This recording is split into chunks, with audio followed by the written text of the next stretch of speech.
wabarakatuh. Alhamdulillah wassalatu wassalamu ala Rasulillah wa ala alihi wa man wala. Rabbi shrah li sadri wa yassir li amri wahlul 'uqdatam min lisani yafqahu qawli. Rabbana urzuqna ilman nafi'an wa rizqan thayyiban wa amalan mutaqabbala. Nah, jamaah bapak-bapak, ibu-ibu, kaum muslimin dan muslimat rahimani wa rahimakumullah. Alhamdulillah pada malam yang penuh dengan keberkahan ini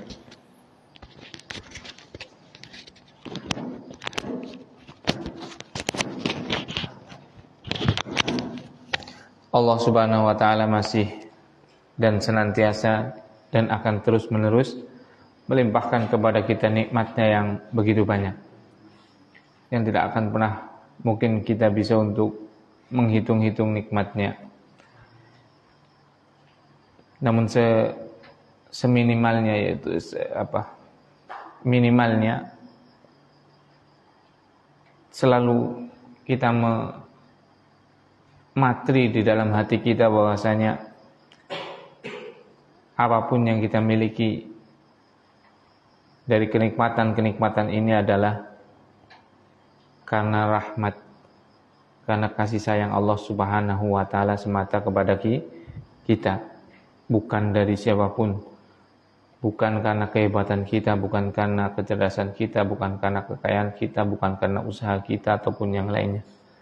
Namun semata-mata karena Allah Subhanahu wa taala menyayangi kita. Dan memang Allah Subhanahu wa taala Maha pemberi rizki, Maha pemberi nikmat, yang tidak pernah satu detik pun nikmat Allah itu terputus atas hambanya. Nah, salawat dan salam semoga tercurahkan kepada Nabi kita yang mulia Muhammad sallallahu alaihi wasallam, kepada para seluruh nabi, kepada keluarga-keluarganya, kepada sahabat-sahabatnya, dan kepada seluruh kaum muslimin dan muslimat yang senantiasa barakallahu fikum mempelajari, mengamalkan, berpegang teguh, bersabar, dan menyebarkan ajaran-ajaran Nabi kita Muhammad sallallahu alaihi wasallam. Kita lanjutkan, kita masih membaca sebuah buku yang sangat bermanfaat bagi kehidupan kita semua. Buku yang ditulis oleh Al-Imam An-Nawawi rahimahullahu taala, yaitu Riyadhus Shalihin min Kalami Sayyidil Mursalin. Dan kita selesai kemarin pada bab 3, itu bab sabar. Sekarang kita memasuki bab yang baru, yaitu bab as-sidq, jujur.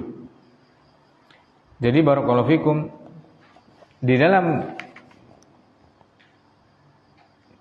kitab ini beliau, yaitu Imam An-Nawawi rahimahullah ta'ala, menulis kitabnya itu dalam bab-bab.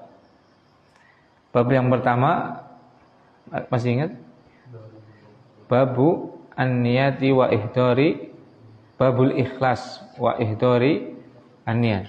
Bab ikhlas dan menghadirkan niat di dalam seluruh kegiatan kita. Karena apa?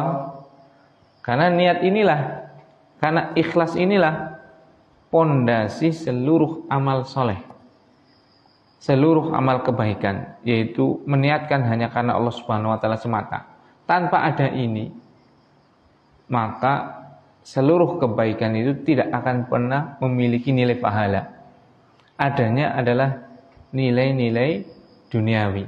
Misal, orang dia berdagang dengan jujur, tapi tidak muslim, maka dia tidak akan pernah mendapatkan pahala dengan kejujurannya tadi.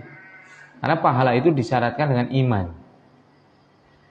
Tapi dia mendapatkan kebaikan. Iya, masa orang baik nggak dibalas dengan kebaikan? Nggak mungkin. Itu zalim namanya. Dan Allah SWT tidak akan mungkin mendolimi hambanya. Makanya pedagang yang jujur biasanya dia laris. Kenapa? Karena orang-orang senang. Iya kan?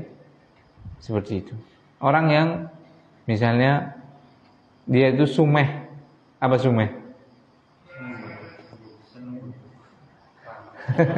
Seneng guyu enggak sing mlaku dulu. Ya suka tersenyum, ramah itu ya. Suka tersenyum seperti itu. Itu pahala. Kalau tatkala dia melepaskan senyumannya tadi karena ikhlas karena Allah Subhanahu wa taala, itu dia sudah Islam dan menghadirkan niat untuk beribadah. Kalau tidak, ya dia cuma mendapatkan balasan duniawi. Itu kata wong nyenengi sumeh orang melengutan. Nah, seperti itu. Tapi enggak dapat pahala.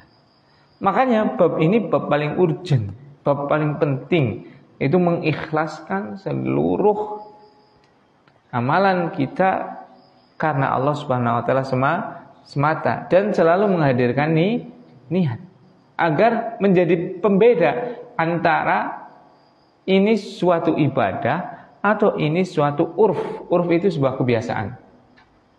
Seperti itu. Kalau ada niat dan ikhlas, maka segala macam amal perbuatan baik itu akan menjadi bernilai ibadah. Tanpa ada ini, maka bukan ibadah, kebiasaan saja. Seperti itu. Ya kebiasaan ada yang baik, ada yang buruk. Nah, bab yang kedua adalah apa? Taubat. Jadi setelah ikhlas kita itu perlu taubat. Seperti itu. Kemudian bab yang ketiga adalah apa? Sabar. Dan kita mempelajari bab yang keempat adalah as-sidqu, adalah jujur. Apa itu jujur? Syekh Muhammad Ibnu Shalih Al-Utsaimin rahimahullah taala mengatakan as-sidqu maknahu mutabaqatil khabari al-waqi'ah.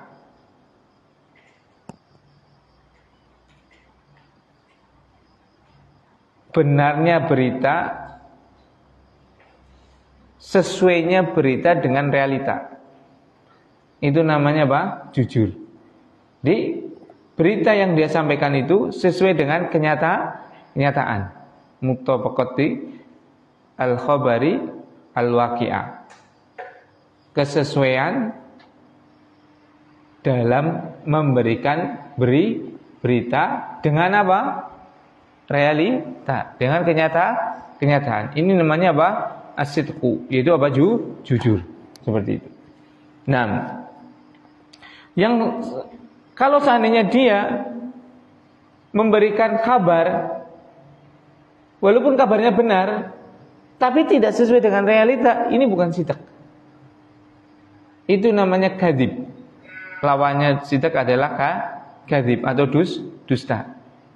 Kabarnya benar, tapi barakallahu fikum tidak sesuai dengan realitanya, maka ini bukan jujur. Contoh, orang munafik. Tatkala dia bersyahadat, asyhadu an la ilaha illallah wa asyhadu anna Muhammadan abduhu wa rasuluh. Itu kabarnya benar tidak? Baik enggak? Baik banget. Wong itu kalimat tauhid, iya kan?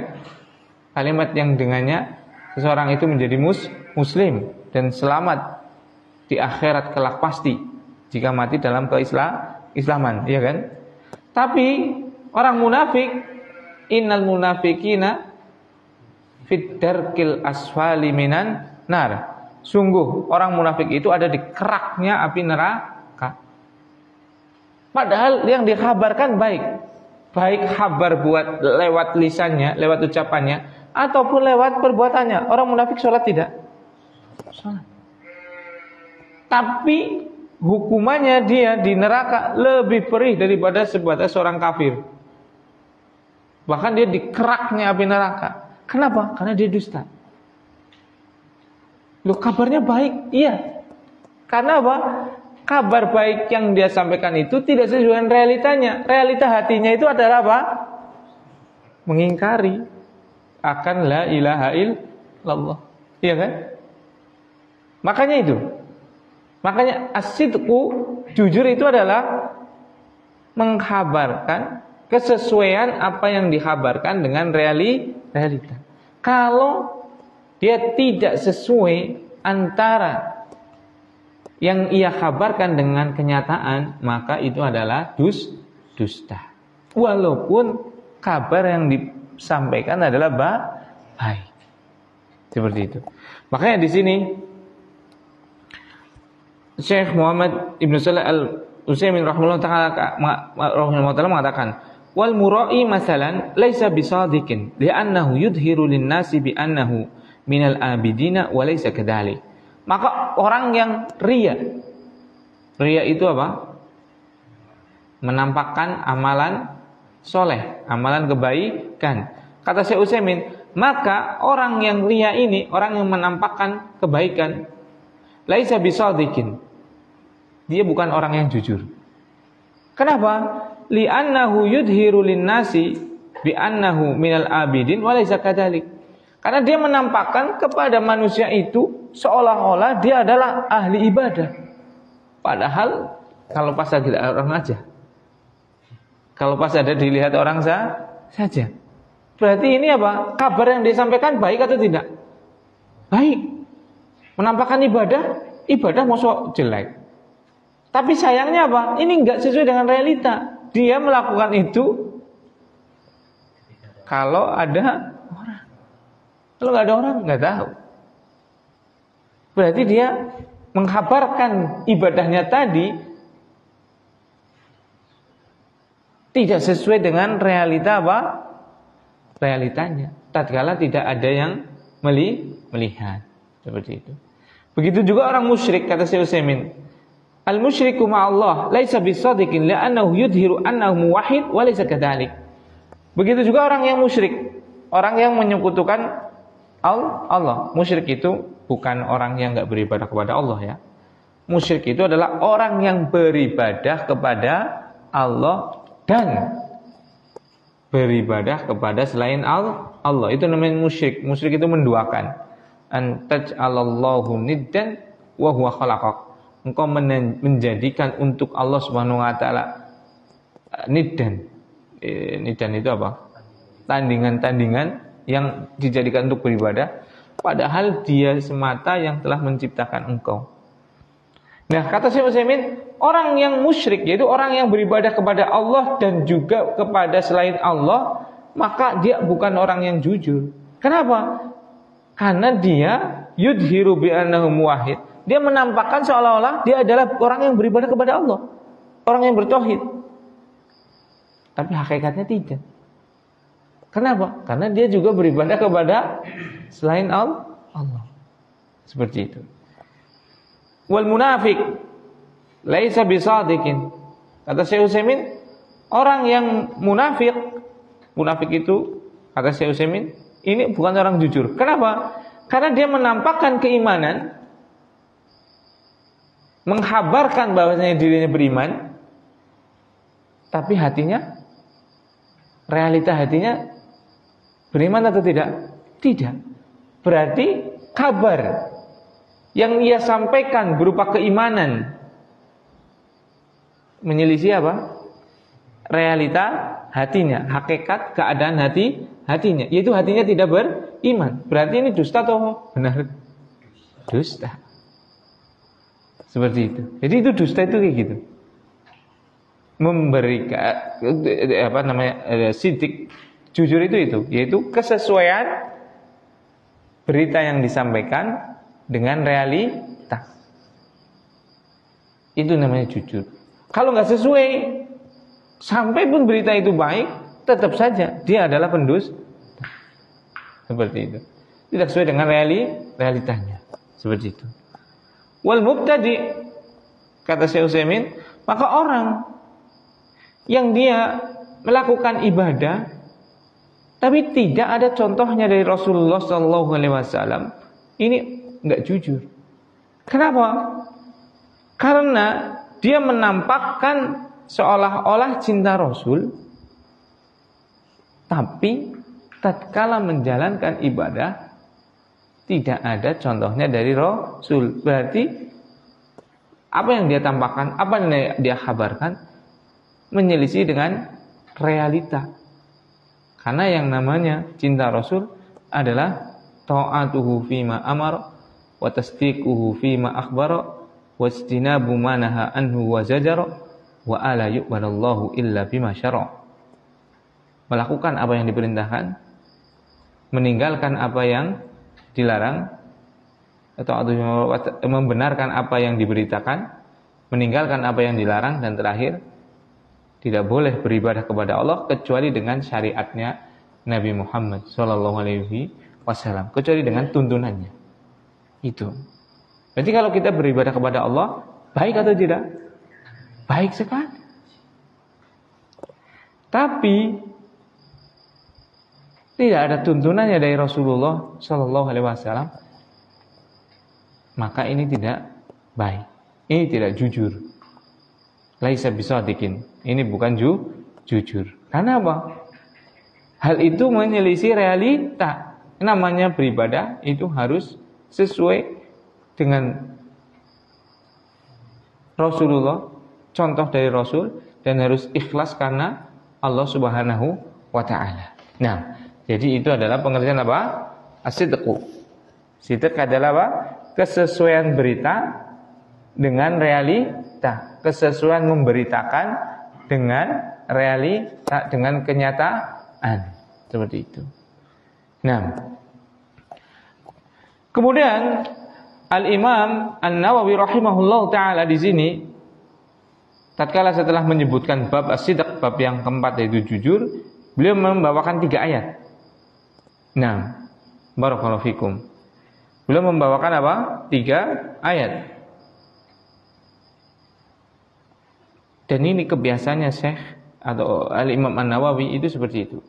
Jadi beliau itu tatkala menyampaikan suatu bab, tatkala menyampaikan suatu ilmu, pasti beliau akan membawakan dalilnya. Dan beliau akan mengedepankan apa? Al-Quran dari semua dalil. Karena kalau Masadiruddinil Islami, sumber agama Islam itu, yang pada dengar mungkin, yang pada pernah belajar mungkin ada berapa? 4, ya kan, sumber-sumber hukum Islam.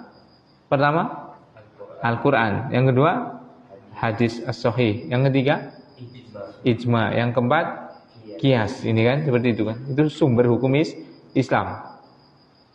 Bisa kita dapati suatu hukum itu ada dalam Al-Quran, atau bisa jadi hal itu ada dalam hadis, atau bisa jadi itu suatu ijma, kesepakatan para ulama, atau bisa jadi hal itu dari qiyas. Sebenarnya masih ada sumber yang lain seperti itu, namun sumber yang lain itu diperselisihkan. Seperti misalnya syara'uman qablana, syariat orang-orang sebelum kita, syariat rasul-rasul sebelum kita.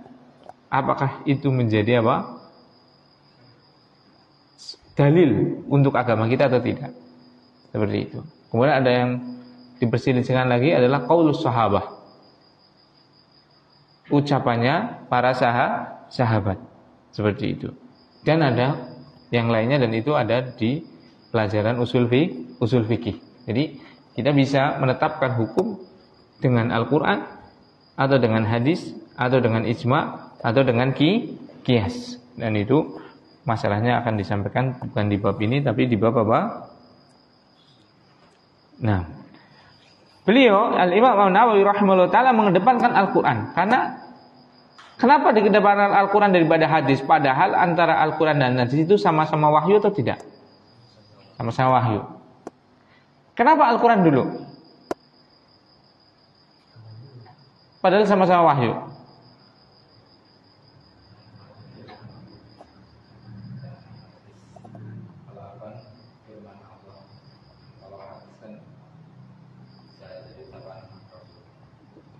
Ya, gak mungkin dari ucapan Rasulullah yang teku alil hawa in wa ila wahyun yuha. Tidaklah yang diucapkan dari Nabi itu dari hawa nafsunya, tapi itu adalah wahyu yang diwahyukan kepadanya. Dan wahyu nau'an, wahyu ada 2 macam, Al-Quran dan hadis, ya kan? Kan sama-sama wahyu. Tapi kenapa dikedepankan Al-Quran daripada hadis? Sama-sama loh, itu pasti adalah apa? Dari Allah. Gak mungkin dari hawa nafsunya Nabi, gak mungkin dari pikirannya Nabi, idenya Nabi, gak mungkin. Apalagi dari hawa nafsu Nabi, gak mungkin. Semuanya itu dari Allah. Kenapa? Pertama, karena Al-Quran itu secara ketetapan dia sebagai dalil, sebagai sumber hukum, itu pasti tidak ada perselisihan. Sepakat semuanya. Gak ada yang akan mengatakan ayat ini dhaif. Ada enggak? Gak ada. Semuanya mengatakan ayat ini adalah sahih. Iya kan? Itu. Kenapa Al-Quran dikedepankan? Karena secara subutiyah itu ketetapan dia sebagai sebuah dalil, ketetapan dia sebagai sumber hukum, itu pasti, sudah pasti dengan kesepakatan seluruh kaum muslimin. Gak ada itu, ada yang berani kaum muslimin mengatakan surat ini, surat Al-Baqarah itu dhaifah. Gak ada, kafir langsung dia. Jangankan satu surat, satu huruf saja, Pak, gak boleh kita mengingkarinya, iya kan? Tapi kalau hadis secara subutiyah, secara ketetapan, maka ada yang sahih, ada yang hasan, ada yang dhaif, ada yang maudhu, ada yang matruk, dan ada yang lainnya. Kan seperti itu. Makanya secara subutiyah, secara ketetapan dia untuk dijadikan sebagai dalil, maka Al-Quran itu tidak ada perselisihan. Adapun hadis, ada yang hadis sahih, ada yang hasan, ada yang lainnya. Nah, barakallahu fiik. Itu. Nah, makanya Imam Nawawi rahimahullah taala mengedepankan Al-Quran terlebih dahulu. Beliau membawakan yang pertama adalah firman Allah Subhanahu wa taala dalam surat At-Taubah. Allah Subhanahu wa taala berfirman, "A'udzu billahi minasyaitonir rajim." Coba Fatihah. Alhamdulillah, sudah betul. Ini berarti tadi malam kemarin dipraktekin itu ya Pak ya. Sya itu ya. Nah, kemarin apa ya Pak? Asyakko itu asyadis. Harusnya apa? Fidauris sadis. Bukan fidauris sadis. Nah, sin bukan shin ya. Sya bukan sa. Nah, barakallahu fikum. Allah Subhanahu wa taala berfirman surat At-Taubah ayat 119, A'udzu billahi minasyaitonir rajim. Ya ayyuhalladzina amanu taqullaha wa kunu ma'as shadiqin. Wahai orang-orang yang beriman, bertakwalah kamu kepada Allah Subhanahu wa taala wa kunu ma'as shadiqin, dan bersamalah kalian dengan orang-orang yang jujur. Nah, ayat ini barakallahu fikum itu turun tentang 3 orang sahabat yang tidak punya uzur untuk berjihad fisabilillah. Dia nggak punya uzur. Kan kalau ada panggilan jihad itu kan wajib bagi yang nggak punya uzur untuk mengikuti apa? Perang, ya kan? Untuk mengikuti jihad fisabilillah. 3 sahabat ini nggak punya uzur, dia nggak ikut. Tadinya mau ikut tapi nantilah. Masih ingat itu? Yaitu apa? Siapa aja itu? Ada 3 itu dulu. Ka'ab bin Malik. Kemudian siapa lagi? Hilal bin Umayyah, dan di sini adalah Mararah bin Rabi'. Ka'ab bin Malik, Hilal bin Umayyah, kemudian apa? Mararah bin Rabi'. Itu 3 sahabat itu, barakallahu fikum, dalam keadaan yang prima, dalam keadaan sehat, enggak sakit, enggak apa. Tatkala ada seruan jihad untuk berperang bersama Rasulullah SAW, ada rasa yang namanya manusiawi, ada rasa futur, malas. Tapi dia mau ikut, tapi nanti sampai Rasulullah SAW sudah pergi, nanti tak susul lah. Nah, gitu. mengkok, makanya hindari nih kalimat mengkok seperti itu. Engkau lah anggar wis sehat, sedekah kok, engkau lah wis sugih, ngaji kok, lah mengkau lah siki lagi ngumpulna dunia disit. Ya mending harus ngumpulnya dunia oleh pas ngumpulnya mati kapan ngajine kan seperti itu. Barakallahu fikum. Jangan sampai apa? Tatkala kita sudah tahu kebaikan, kemudian kita bisa melakukannya, kemudian kita bilang apa? Mungkin.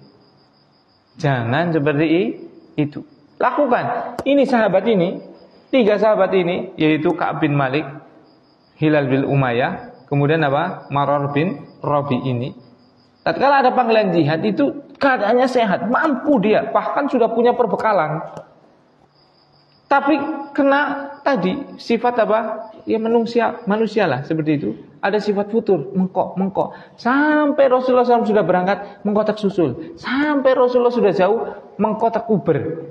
Sampai Rasulullah pulang habis perang, akhirnya dia sangat apa?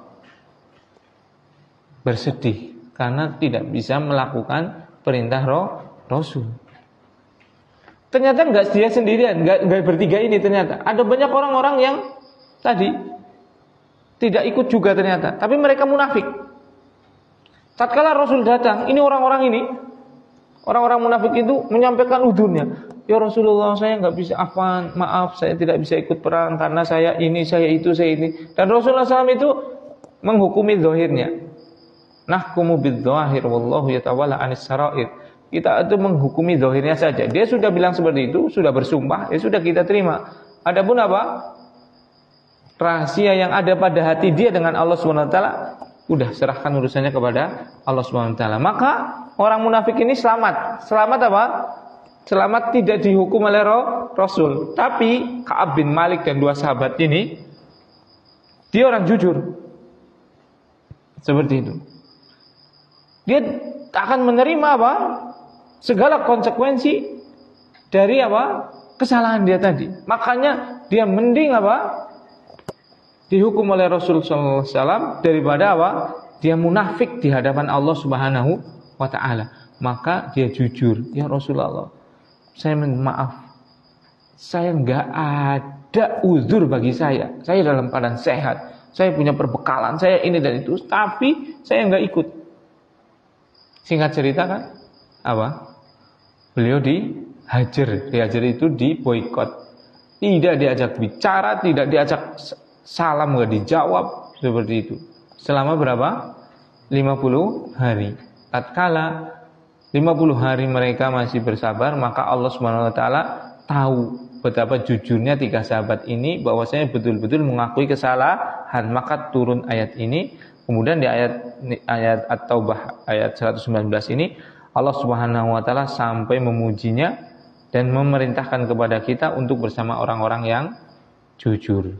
Ya ayyuhalladzina amanu taqullaha, wahai orang-orang yang beriman, bertakwalah, takutlah kalian kepada Allah Subhanahu wa taala, wa kunu ma'as shadiqin, dan hendaknya kalian selalu bersama orang-orang yang jujur. Perintah untuk kita senantiasa bersama orang jujur. Nah ini pentingnya, kalau kita punya sifat baik atau berusaha menjadi orang baik, maka cari circle yang baik, cari lingkungan yang baik, cari teman yang baik, yang mendukung apa? Sikap kita, yang bahkan saling menguatkan dalam ketakwaan. Makanya di sini kan Allah SWT memerintahkan wa kunu ma'as shadiqin. Dan jadilah kalian senantiasa bersama orang-orang yang jujur. Jadi kalau pengen jujur, hiduplah bersama orang-orang yang suka jujur. Hindari orang-orang yang tidak suka jujur. Seperti di pasar. Apalagi pasar hewan. Aduh, Masya Allah.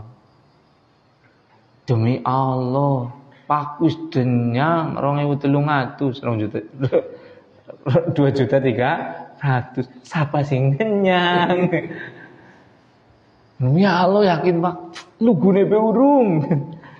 Makanya itu sebenarnya pelihara domba itu secara keuntungan itu seberapa itu ya, enggak seberapa. Kalau mau cepat sebenarnya perdagangan. Tapi kalau ke pasar itu enggak tahan itu, lihatnya itu. Maksudnya kasihan, hanya untuk uang 10.000 atau 50.000 harus berdusta gitu loh. Itu eman-eman. Itu yang pertama, kasihan banget. Yang kedua apa? Mau ketularan. Iya kan? Karena kita diperintahkan untuk ini. Wa kunu ma'as-shadiqin. Tadi saya itu ke sana. Tadi kan manisan ini ya. Aduh, beli lampu itu ke toko King apa-apa itu yang murah. Kemudian mampirlah ke pasar hewan sebentar itu. Jadi gitu sama. 25 suwis diserang 23 jajal di. Saya sudah pernah ini. Karena apa saya ngomong seperti ini bukan nuduh, karena saya sudah pernah. Ada jualan kambing punya anak 3 itu yang Jawa Randu itu. Katanya saya tawar 3.300.000. Terus dia bilang, beneran sudah ditawar 3.800.000. Akhirnya saya, ya sudah sini 3 bok mulawa oleh 3.750.000. Seperti itu kan. Tak tawar 3.750.000 dikasih. Nah, setelah diantar madan cilik jebulane ya. Seperti itu. Enggak apa-apa lah. Kayak kan wingi ngomong jere wis ana sing nyang 3.800.000 warga cilik kan ya ndi wonge iki lho. Nanti tak jujugna kan sih badi 50 lah lumayan itu kan. Setelah itu saya tanyakan, mana orang yang mau beli 3.800.000? Mana orangnya? Mana sini? Tunjukkan orangnya. Orang peguyangan katanya, iya siapa? Kasih tahu. Tapi sekali balik 3.500.000. Doh. Masa? Mana tunjukkan gitu. Karena saya nggak mungkin menolak karena jenengan sudah kesini, kasihan. Jenengan sudah nganter gitu kan. Anak nggak mungkin membatalkan. Kasihan lah sudah seperti itu. Toh nanti ya, kalaupun apa seperti itu kan saya nggak apa-apa lah yang 50.000 buat ojek orang, duit saya balik gitu kan nggak ada masalah. Tapi ternyata apa? Tatkala saya minta mana yang sudah nawar 3.800.000 mana? Nggak ada. Katanya apa? Nawarnya turun 3.500.000. Itu aja kalau saya dedes itu, misalnya kalau saya dedes mana orangnya coba? Mungkin wongnya wis paling Jakarta gitu ya, tampene lunga gitu ya. Subhanallah, itu orang pasar itu. Subhanallah. Jadi lambe teles itu luar biasa, ngeri sekali itu. Makanya kadang ya saya ke pasar itu ya. Dan itu nggak bisa dirubah secara apa? Cepat nggak bisa. Itu biasanya didoain. Ya kita datang sekali-kali kan tampak gitu kan. Nanti jadi wongnya, kamu lomboni madan maras lah ya. Seperti itu. Nah seperti itu. Untuk merubah keadaan pasar. Itu tempat yang paling buruk kan apa? Kata Rasulullah, pasar. Dan tempat yang paling baik adalah apa? Masjid. Tapi sing rame ndi? Sing rame ndi ya kan? Masjid apa pasar? Pasar. Berarti orang yang lebih buruk orang yang lebih buruk sama orang yang baik banyakan mana? Banyakan buruk. Senengaring pasar, terus senengaring masjid. Itu kan secara talazumnya itu, konsekuensinya itu. Kan seperti itu. Sebaik-baik bumi, tempat yang ada di bumi adalah masjidnya, yaitu masjidnya Allah SWT. Dan seburuk-buruknya adalah, seburuk-buruk tempat yang ada di muka bumi adalah pasarnya. Seperti itu kan. Makanya kita itu kalau mau ke pasar itu banyak-banyak berdoa. Itu. Ya boleh ke pasar, bukan berarti nggak boleh. Seperti itu. Ya silahkan berniaga, jual beli, syukur bisa menjadi apa? Pedagang yang jujur, sehingga mungkin kita nggak ngomongin ojo nglombok seperti aja ribut nang pasar itu kan. Tapi kita apa? Berdakwah dengan apa? Perbuatan kita, yaitu apa? Menjadi contoh, jadi pedagang yang jujur, sehingga apa? Orang-orang iya nih kayak Pak Fulan dagangnya jujur, berkah leh, enak, anaknya manut, misalnya dan lain-lainnya seperti itu kan. Akhirnya apa? Kita berdakwah tanpa harus berucap. Itu berdakwah dengan apa? Perbuatan kita. Seperti itu. Ya silakan kalau mau jadi pedagang sambil berdakwah, itu memberikan contoh menjadi pedagang yang jujur, seperti itu baik. Tapi kalau saya nggak kuat, aduh, itu berat. Nah, barakallahu fikum. Makanya di sini barakallahu fikum Allah Subhanahu wa taala memerintahkan kepada kita untuk tatkala kita sudah mau menjadi orang yang jujur atau sifat-sifat baik yang lainnya, kepengen berubah seperti itu, cari lingkungan yang mendukung apa? Perubahan kita. Jangan kita salah pilih teman. Jangan kita salah pilih lingkungan. Nanti apa? Berat. Karena as-sahibus sahib. Pepatah Arab mengatakan yang namanya sahabat, teman itu pasti akan menyeret. Teman baik maka akan menyeret kita kepada kebaikan. Teman nggak baik ya akan menjadi contoh bagi kita dan bisa jadi menyeret kita kepada tidak kebaikan. Bukankah Rasulullah SAW itu bersabda, perumpamaan dua orang teman itu seperti penjual minyak wangi dan pandai besi. Teman yang baik itu seperti penjual minyak wangi. Bisa jadi kita membelinya, bisa jadi kita diberi, atau kalau enggak ya minimal kita dapat wangi, ya kan? Tapi kalau berteman dengan pandai besi, bisa jadi kita kebakar, atau minimalnya baju kita bau asap dari kir tadi, yaitu percikan api tadi. Kan seperti itu. Barakallahu fikum. Jadi ayat ini Allah Subhanahu wa taala memerintahkan kepada kita untuk bersama orang-orang jujur agar tatkala kita berusaha untuk menjadi orang jujur menjadi lebih mudah karena mempunyai lingkungan dan teman yang jujur. Kemudian Allah Subhanahu wa taala berfirman dalam surat Al-Ahzab ayat berapa? 35. Allah Subhanahu wa taala menyebutkan di sini, innal muslimina wal muslimat, sungguh orang-orang yang Islam, baik itu laki-laki atau perempuan, wal mu'minina wal mu'minat, dan orang-orang yang beriman, baik itu laki-laki atau perempuan, wal qanitina wal qanitat, dan orang-orang yang berbuat baik, baik itu laki-laki atau perempuan, was-shadiqina was-shadiqat, dan orang-orang yang jujur, baik itu laki-laki atau perempuan. Ini yang jadi syahid atau jadi sumber dalil dalam masalah jujur ini.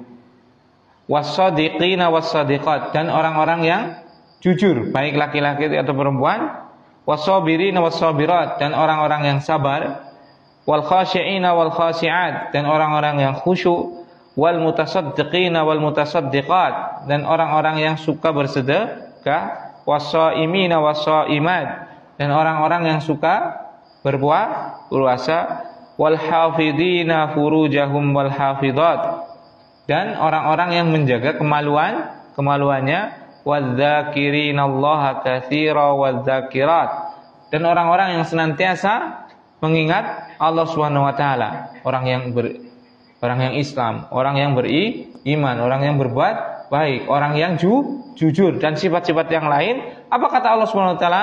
A'addallahu lahum maghfiratan, maka Allah Subhanahu wa taala telah menyiapkan bagi mereka ampunan, wa ajran azima, dan pahala yang besar.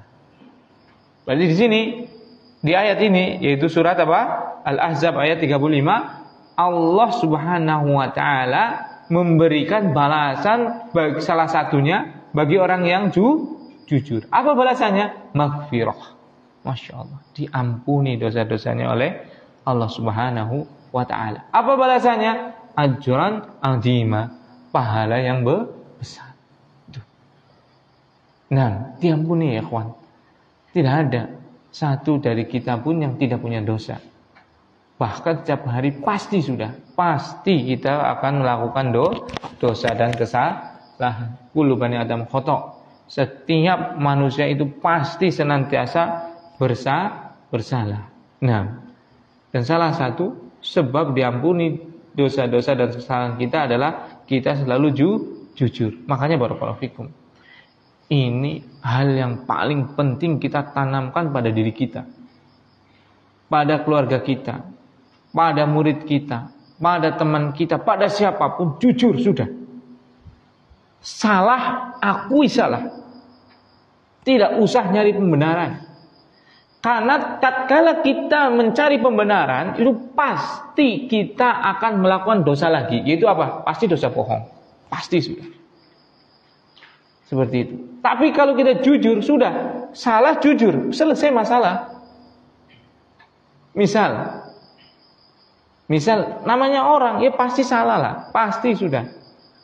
Misal saya salah. Karena apa misalnya? mengambil uangnya ibu atau bapak. Ya namanya lagi pengen duit seperti itu kan. Maka apa? Sudah akui saja. Tapi kalau mengakui sudah terputus itu dari apa? Berbuat keburukan yang lain. Tapi kalau tidak, kalau kita mengelak, pasti akan apa? Bisa jadi kita menyalahkan orang lain, bisa jadi kita berdosa yang kedua kali, ketiga kali, keempat kali dan yang lainnya. Ya tidak. Misal, orang udah aku sing ikut kubu, udah aku. Lah terus siapa nyong genah mikin dilanung dur kulkas? Kayane tak kae. Nah, udah dusta yang kedua. Udah apalagi nuduh orang, iya kan? Habis itu demi Allah bu sanes 10. Nah, bersumpah lagi, iya kan? Begitu terus. Tatkala apa? Orang itu tidak jujur. Tapi kalau orang itu jujur, nggih bu, tadi saya yang ngambil. Punten nggih astu miki kepengin banget tuku apa? Itu yang digoreng dadakan. Tahu bulat digoreng dadakan 500-an seperti itu kan. Iya namanya bu, kan seperti itu. Nah makanya barakallahu fikum, kalau terutama untuk pendidikan ini anak-anak kita, kalau dia jujur walaupun dia salah, tolong kasih apresiasi, jangan dihukum. Karena apa? Kejujuran dia itu sudah merupakan apa? Sikap yang paling baik. Bahkan dia bisa jadi dosanya itu tertutup dengan apa? Kebaikan dia. Yaitu apa? Jujurnya dia. Seperti itu. Jangan diawas-awasi disit. Sapal ki sing mikir jiko duitnya nyondur kulkas, wis didisit bocah kan? Akhirnya apa? Karena saking takutnya apa? Mending lombok. Jujur itu luar subhanallah. Itu luar biasa. Pasti itu buahnya manis, pasti sudah. Walaupun mungkin di depan agak pahit. Ya kayak durian kan? Yang enak kan yang semu pahit. Iya Mas Bambang, yang seneng durian. Kan kalau durian yang legine macem, insya Allah kalau yang betul-betul durian lover itu nggak seneng. Justru senengnya sing mata apa? Semu-semu pahit. Faktanya semu pahit sebulan ini bosok. Barakallahu fikum. Seperti itu. Jadi kejujuran itu pasti sudah, saya yakin pasti ujungnya adalah apa? Manis, pasti sudah. Gak ada pilihan lain hidup itu. Hidup itu salah, itu pasti. Karena itu adalah takdirullah al-kauni, ketetapan Allah yang pasti terjadi pada setiap makhluknya. Tapi jujur adalah pilihan. Takdir Allah syar'i, takdir Allah yang Allah perintahkan kepada makhluk. Tapi kadang ada yang mentaatinya, tapi kadang ada yang mengingkarinya. Yaitu gak mau jujur. Dan kita diperintahkan untuk jujur. Kalau salah itu pasti sudah, nggak mungkin ada yang orang kok bisa nggak salah kecuali siapa? Rasulullah Shallallahu Alaihi Wasallam. Jangankan kita, sekelas Abu Bakar itu pernah salah, sekelas Umar pernah salah. Manusia terbaik setelah para nabi itu punya salah, apalagi kita seperti itu pasti. Cuma jangan kita menambah kesalahan kita dengan apa? Berdusta. Karena tidak akan pernah selesai masalah tersebut. Dan namanya dusta suatu saat akan ketahuan. Sepintar-pintarnya orang menyimpan bangkai, ya namanya bangkai itu suatu saat akan kecium. Barakallahu fikum. Akui saja salah. Pangampurane.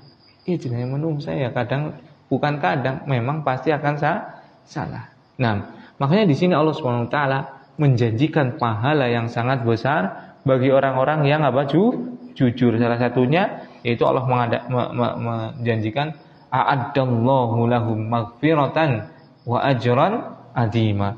Allah persiapkan bagi orang-orang yang jujur, salah satunya tadi, mau itu laki-laki atau perempuan, dengan apa? Ampunan darinya dan juga apa? Pahala yang besar. Nah, kemudian beliau membawakan ayat yang ketiga yaitu dalam surat Muhammad ayat ke-21. Allah Subhanahu wa taala berfirman, ta'atun wa qaulun ma'rufun fa idza 'azama al-amru falau sadaqallaha lakana khairal lahum.